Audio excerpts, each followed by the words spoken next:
پیروں کی گونج میں تشریف لاتے ہیں حضرت مولانا فضل الرحمان سے۔ قائد جمعیت مولانا فضل الرحمان زندہ ہے جمعیت، زندہ ہے جمعیت، مفتی کی جمعیت، مدنی کی جمعیت، زندہ ہے جمعیت، نعرہ تکبیر۔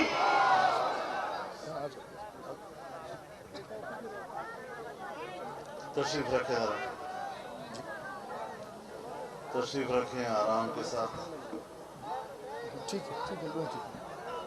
بسم اللہ الرحمن الرحیم، وصلی اللہ علی النبی الکریم وعلی آلہ وصحبہ وبارک وسلم۔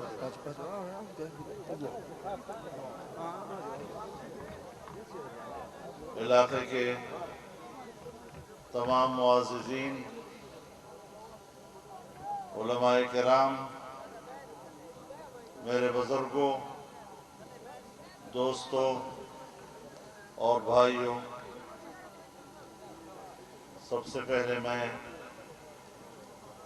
جناب افتخار صاحب کا جمعیت علماء اسلام میں باقاعدہ شمولیت پر ان کا تہ دل سے خیر مقدم کرتا ہوں، انہیں مبارکباد پیش کرتا ہوں اور دعا کرتا ہوں کہ اللہ رب العزت ان کے اس فیصلے کو جمعیت علماء اسلام کی تقویت اور اسلام کی سربلندی کا سبب اور ذریعہ بنائے۔ میرے محترم دوستو،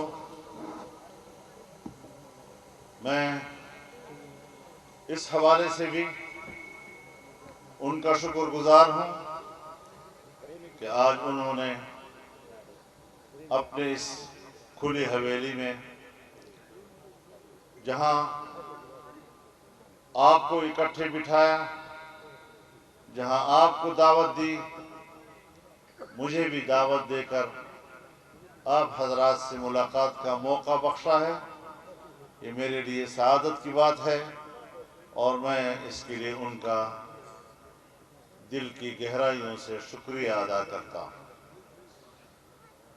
میرے محترم دوستو، ہماری یہ مجلس ایک ایسے وقت میں ہو رہی ہے جہاں ڈیرہ اسماعیل خان تحصیل میئر کا الیکشن ہونے جا رہا۔ اب تک تحصیل میئر کا فیصلہ ہو چکا ہوتا، لیکن ہمارے ایک نہایت محترم اور اس مقابلے کے ایک امیدوار وہ شہید کر دیے گئے، اور جس کی وجہ سے انتخابات ملتوی ہوئے، اور اب 13 فروری کو یہاں الیکشن ہوگا اور آپ حضرات نے فیصلہ دینا ہوگا۔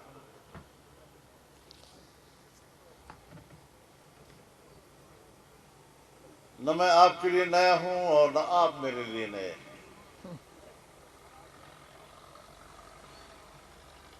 سن 1960 سے لے کر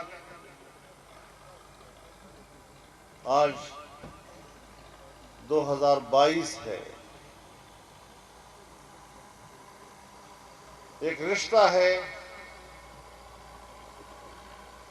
بہت طویل رشتہ، نظریے کا رشتہ، عقیدت کا رشتہ۔ بھائی لاؤڈ سپیکر تو ذرا ٹھیک کرو۔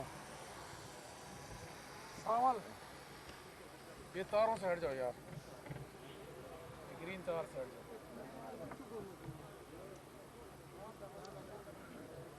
یا تو پھر لاؤڈ سپیکر ہٹا دو، میں ویسے ہی بات کر سکتا ہوں، آواز پہنچا سکتا ہوں۔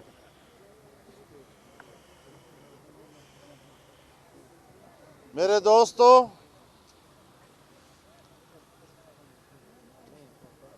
ہم نے اس تعلق کو، اس رشتے کو اس باہمی احترام کو عزت دینی ہے، اس کی لاج رکھنی ہے۔ مشکل یہ ہے کہ ہمارے خلاف جو زبان استعمال کی جاتی ہے وہ گلی کوچے کے لچے لفنگوں کی زبان ہے، اور وہ زبان مجھے آتی نہیں ہے۔ ظاہر ہے میں اس زبان میں بات نہیں کروں گا۔ ڈیرہ اسماعیل خان میں ہمارے مقابلے میں بڑی بڑی شخصیتیں ہیں، بڑے بڑے خاندان ہیں، مقابلہ کرتے ہیں، لیکن سب اس بات کے گواہ ہیں کہ ہم نے ان کے ساتھ عزت و احترام کا رشتہ رکھا ہے۔ ہم نے ان کو عزت کی ہے، انہوں نے ہمیں عزت دی ہے۔ سیاست اپنی جگہ پر، لیکن میں ایک بات آپ سے کہنا چاہتا ہوں کہ اگر تو میری حویلی کا مسئلہ ہوتا یا آپ کے حویلی کا مسئلہ ہوتا، حویلی کے اندر آپ کے کسی ایک کمرے کا مسئلہ ہوتا، اس کے کسی بلب کا مسئلہ ہوتا، تو شاید ہم کہتے کہ بھائی اس ووٹ سے میرے اپنے گھر کے کمرے کا بلب ٹھیک ہو سکتا ہے، تو پھر وہاں تک دیکھنا چاہیے۔ لیکن اگر آپ کی اس ووٹ کا فیصلہ اس نے ملک پر اثر انداز ہونا ہے، صوبے کے پر اثر انداز ہونا ہے، اس کے مستقبل پر اثر انداز ہونا ہے، تو پھر ہم نے جائزہ لینا ہے۔ جب پی ٹی آئی کی حکومت آئی تو اس وقت پاکستان کا روپیہ ڈالر کے مقابلے میں 105 روپے فی ڈالر تھا۔ آج ان نااہل اور نالائق حکمرانوں کی ناقص اور ناکام کارکردگی کے نتیجے میں ہمارا روپیہ اتنا گر چکا ہے کہ افغانستان کا افغانی وہ پاکستانی روپیے سے اب طاقتور ہے۔ ایران کا پیسہ ہمارے پیسے سے طاقتور ہے۔ ہندوستان کا روپیہ پاکستان کے روپیے سے طاقتور ہے۔ بنگلہ دیش کا ٹکا پاکستان کے روپیے سے طاقتور ہے۔ ملائیشیا کا پیسہ، انڈونیشیا کا پیسہ، یہ سب ہم سے طاقتور ہیں، اور ہمارے اس خطے کے ملک ہیں۔ ہمیں کہاں ڈبو دیا گیا ہے اور ہمیں کہاں پہنچایا جا رہا ہے کہ آج اگر سال میں پاکستان کی آمدن میں ترقی ہوتی ہے، اور جب ہماری حکومت ختم ہو رہی تھی تو ہمارے سالانہ ترقی کا تخمینہ 5.5% تھا، اور اگلے سال کا ہدف ہم نے 6.5% دے دیا تھا۔ ہم نے وہ دن دیکھے اسی حکومت میں کہ پاکستان کی سالانہ ترقی کی شرح، اس کا تخمینہ 0 سے بھی نیچے چلا گیا۔ آپ ہندوستان کے سالانہ ترقی کو دیکھیں، آپ بنگلہ دیش کی سالانہ ترقی کو دیکھ رہے ہیں، آپ چین کی سالانہ ترقی کو دیکھ رہے ہیں، آپ ایران کی سالانہ ترقی کو دیکھیں، اس خطے کے ممالک کو دیکھو، وہ کہاں پہنچے ہوئے ہیں۔ کوئی 7% پہ، کوئی 8% پہ، کوئی 9% پہ، 6% پر تو اکثر ہیں، اور ہم 0 پہ چلے گئے ہیں۔ اس ملک کو جس طرح غرق کیا گیا ہے، اسی سے پھر آپ دیکھیں سوویت یونین امریکہ کے مقابلے میں سب سے طاقتور سپر پاور تھا، لیکن معاشی لحاظ سے گرا اور نیست و نابود ہو گیا۔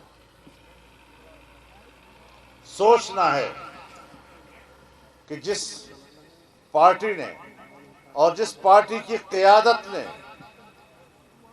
اور دھاندلی سے کامیاب کرائے گئے آپ کے نمائندوں نے آپ کے ملک کو جہاں پہنچایا ہے، آپ ان کو ووٹ دے کر یہ برداشت کریں گے کہ ملک کی تباہی میں آپ بھی حصہ دار ہوں؟ اگر میرا ملک تباہ ہو چکا ہے، آج ہم نے تحریک چلائی ہے، 3 سال ہم میدان میں رہے ہیں، 14 ملین مارچ ہم نے ملک میں کیے ہیں، ڈیرہ اسماعیل خان کا ملین مارچ، تاریخ کا سب سے بڑا ملین مارچ آپ نے دیکھا، ہمارے شہر کے لوگوں نے دیکھا۔ آزادی مارچ جس میں 15 لاکھ سے زیادہ عوام جمع ہو گئے پاکستان کے، اسلام آباد میں 14 دن تک رہے، ہم نے مقابلہ کیا ہے ان حالات کا، اور کس بنیاد پر کیا ہے؟ ہمارے اجتماعات میں ایک طبقہ نہیں کہ جو اس نے اس لیے شرکت نہ کی ہو کہ ہم ملک کی تباہی کے اس جرم میں پی ٹی آئی اور اس کی قیادت کے مقابلے میں آپ کے سٹیج پہ کھڑے ہیں۔ اسکول کا استاد اس میں کھڑا ہے،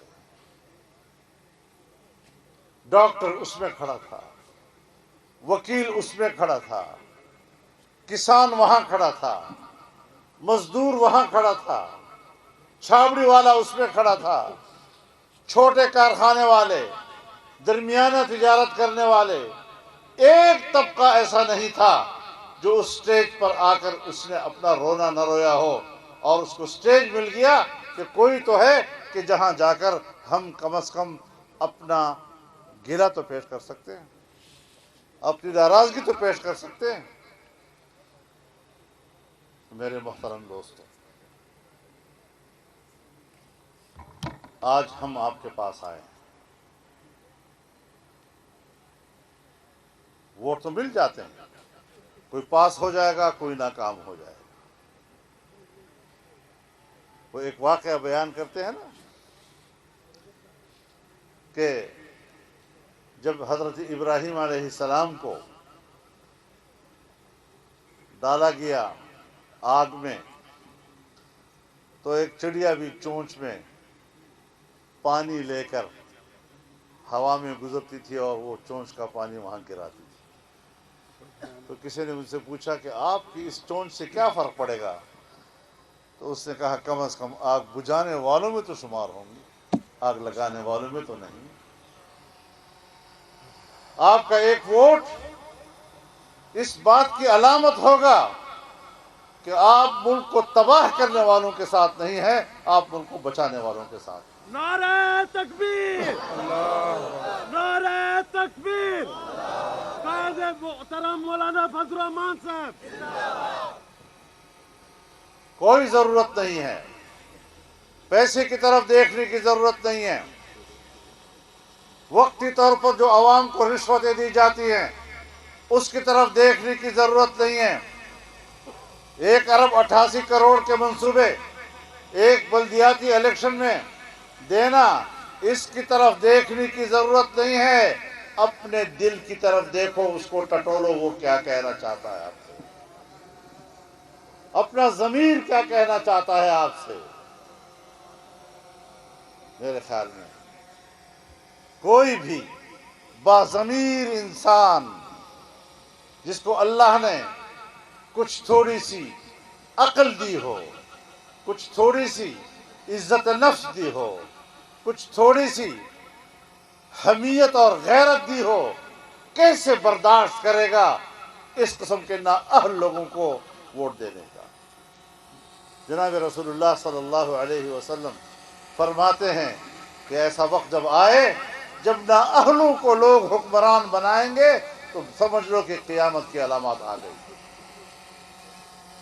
رسول اللہ صلی اللہ علیہ وسلم اس قسم کے حکمران چننے کو قرب قیامت کی علامات میں سے شمار کرتے ہیں، اور قرب قیامت کی علامات انسانیت کے لیے کوئی اچھی علامات نہیں ہوا کرتی۔ تو اس حوالے سے بھی آپ حضرات ذرا اپنی ضمیر کو ٹٹولیں۔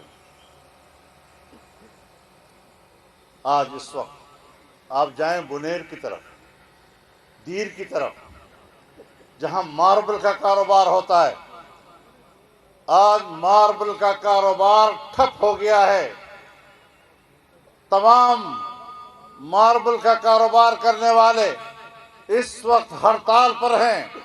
آپ بتائیں کہ جو لوگ مائنز میں کام کر رہے ہیں کتنے خاندان ہوں گے، کتنے مزدور ہوں گے کہ جو اس وقت بے روزگار ہو گئے ہیں، اور پھر اس کو اٹھانے کے لیے آپ کے ٹرک اور ٹریلے، اس کے ڈرائیور، اس کے مزدور کتنے بے روزگار ہو گئے ہوں گے۔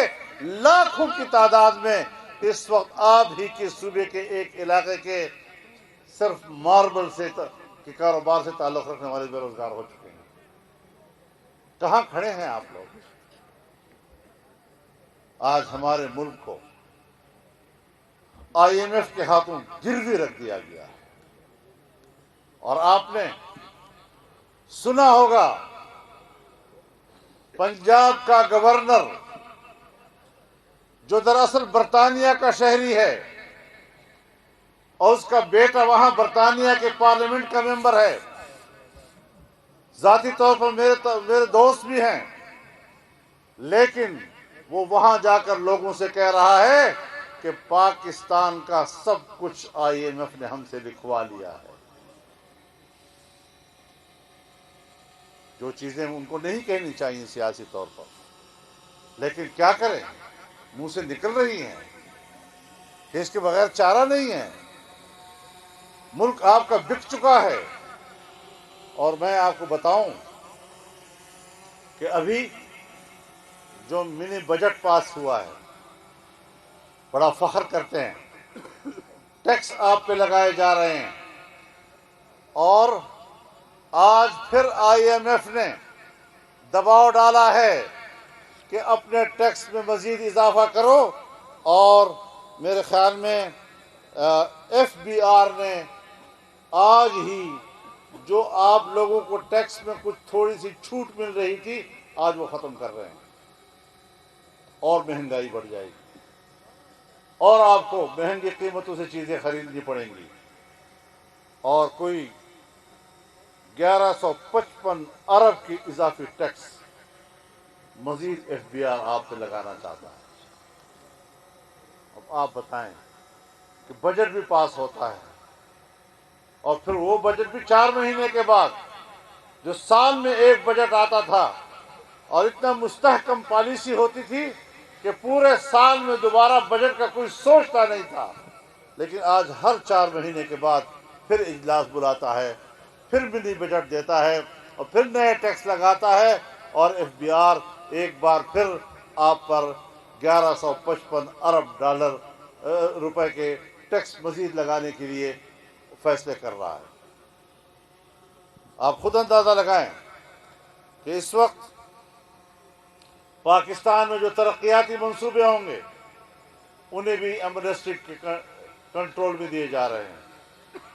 ایک ایمنسٹی اسکیم کے تحت وہ بھی ہم ان کے کنٹرول میں ہوں گے، وہ فیصلہ کریں گے، ہم آپ کے بارے میں کیا فیصلہ کر سکیں گے۔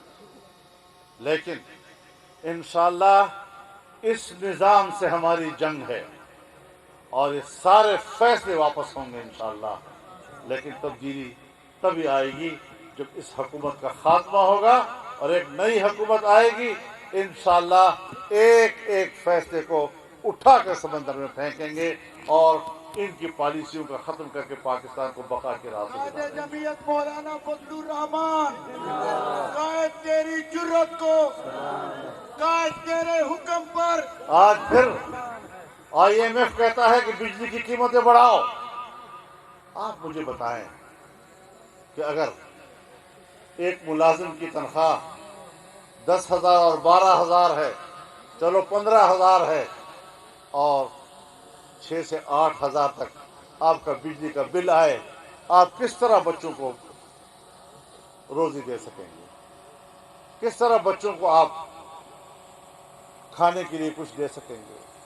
بازار میں جائیں، غریب آدمی آج کچھ بھی خریدنے کی طاقت نہیں رکھتا، واپس آتا ہے روتے ہوئے آتا ہے۔ اللہ وہ دن نہ لائے۔ ہم نے دیکھا ہے کہ کس طرح ایک غریب ماں باپ نے اپنے بچوں کو ذبح کیا کہ ہم سے اس کی بھوک نہیں دیکھی جا رہی۔ کس طرح ماں باپ نے اپنے بچوں کو لے کر دریا برد کیا ہے کہ مزید گھر میں ہم سے اپنے بچوں کی بھوک نہیں دیکھی جا رہی۔ کس طرح صوبہ سندھ میں ایک خود پولیس والا اپنے بچے کو کندھے پر بٹھا کر روڈ پہ گھوم رہا ہے کہ کوئی ہے جو مجھ سے بیٹا خرید سکے۔ پارلیمنٹ کے سامنے خاندان بیٹھے ہوئے ہیں، اپنے بچوں کو لا کر بچے برائے فروخت۔ یہ دن دیکھنے تھے ہم نے۔ میرے ووٹ کی یہ قیمت ہے کہ اس کے نتیجے میں پارلیمنٹ کے سامنے ہم اپنے بچوں کو لے جا کر بیچنے کے لیے پیش کریں گے؟ حد ہوتی ہے کوئی۔ کہاں کھڑے ہیں ہم لوگ؟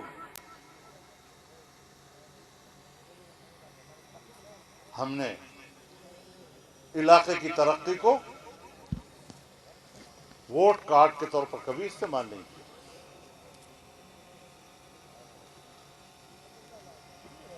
ایک زمانہ تھا میں نے یہ فیصلہ کیا تھا کہ پورے ڈیرہ اسماعیل خان ضلع میں اور ٹانگ ضلع میں ایک گاؤں کو بھی میں بغیر بجلی کے نہیں چھوڑوں گا، اور ہم نے وہ اہداف حاصل کیے۔ لیکن اور بات ہے کہ جب ہم مدت پوری نہ کر سکے اور 3.5 سال میں اسمبلیاں فارغ کر دی گئی تو بہت سے منصوبے نامکمل رہ گئے۔ کیا آپ کو ہم نے ووٹ میں یہ بجلیاں ضمانت کے طور پر رکھی تھی؟ آپ نے ہمیں کہا تھا کہ پہلے یہ ضمانت رکھو پھر اس کے بعد ہم ووٹ دیں گے؟ یا خطے کی اور اس غریب وسیب کی خدمت کا اپنا جذبہ اور اپنا جماعتی منشور لے کر ہم آئے تھے؟ آپ کے غریب بچے جب ہماری حکومت یہاں آئی تو پہلے سال میں ہم نے پورے صوبے کے ہر سرکاری اسکول کے اندر ہر بچہ جو پڑھ رہا تھا اس کو مفت کتابیں مہیا کی۔ اگلے سال ہم نے میڈل تک ہر سرکاری اسکول کے ہر بچے کو مفت کتابیں مہیا کی۔ اس سے اگلے سال ہم نے میٹرک تک پورے صوبے کے ہر سرکاری اسکول کے بچے کو مفت کتابیں مہیا کی، اور اس سے آگے آخری سال میں ہم نے FA/FSC کے کلاسوں کے بچوں کو مفت کتابیں مہیا کی ہیں۔ اور اسمبلی میں چیلنج کیا، اسمبلی کے اندر چیلنج کیا اپوزیشن کو